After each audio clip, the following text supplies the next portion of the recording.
Gentlemen and the odd lassie, welcome to the shop. Okay, so you have a BMW and you have a slow start condition. What's the first thing you look at? Well, where's the starter, right? Unfortunately, guys, it's under your intake manifold. Try to get some light in there. There. You can see the terminal there, perhaps. Well, it's a big job, needless to say, right? It's under your intake manifold.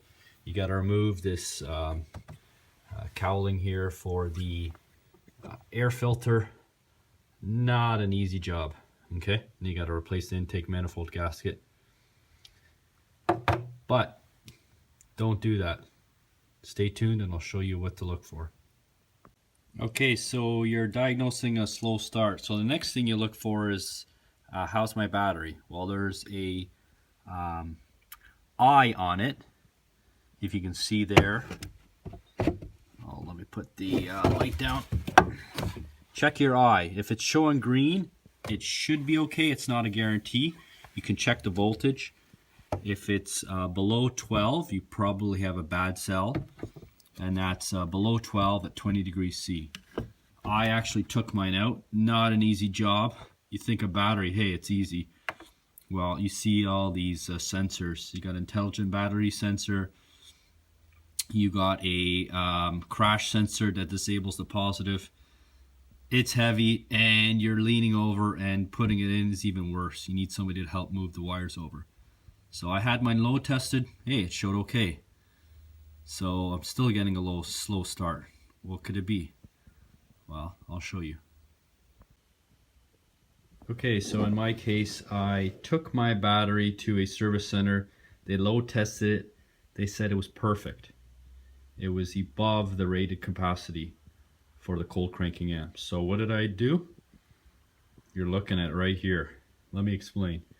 So start with the easy, right? Check your battery, like I said. Check for the voltage. Take it to a service center, do a load test. You don't want to be replacing the starter unless you have to. I'll link down below how a slow starter sounds. Mine didn't sound healthy. Okay, so what you're seeing here is me grounding the engine. Okay, this is your negative to your battery, which you should be familiar with. If you ever have to boost your car, use this negative and that positive. So this is a good ground to your battery, direct to your battery. But now you want to make sure you're connecting this to somewhere on the engine.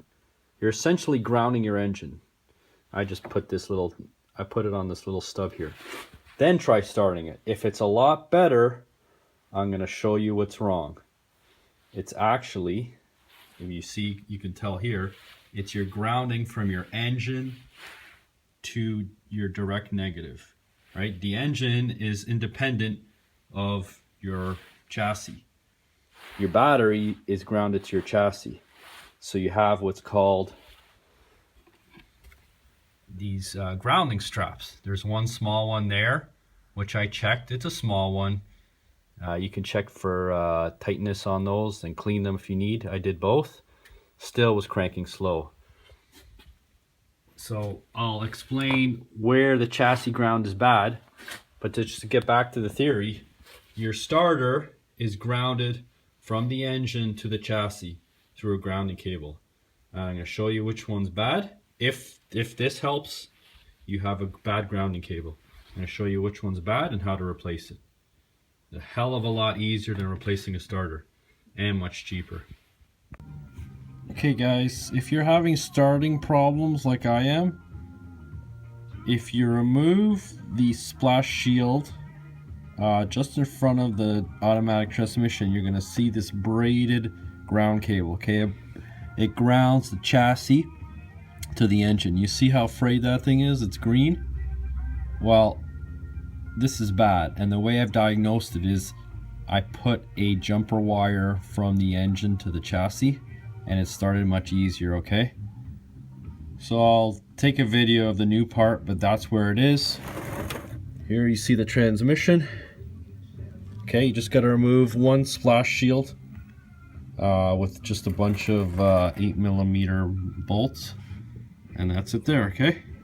So this is the driver's side, and it's one splash shield, not the front splash shield, the mid splash shield. Okay, so here's the old wire. You can see not only is it corroded, it's actually cut in a lot of places.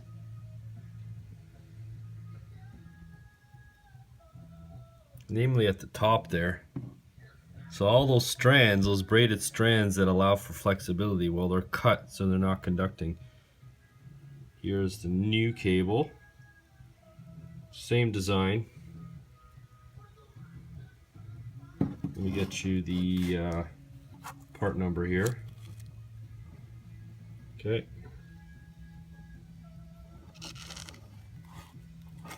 Roll it over. Okay, so that's the part. You can see not only is it crimped, they do solder the end there, so that's pretty good. That's a good feature. It's not very thick though. So once you start cutting some of those braids, you're not getting the proper current that you need to start an engine, which is a lot. Okay, these are the nuts, which you can reuse. There's the bolt for the top one, and the nut for the bottom. If you can't remember which one, this is on the top, okay, and on the bottom is the one with this lip here. Okay, so now I'm going to install it. I'm going to put a bit of grease on this cable too so it doesn't corrode, and a bit of anti-seize on the bolt.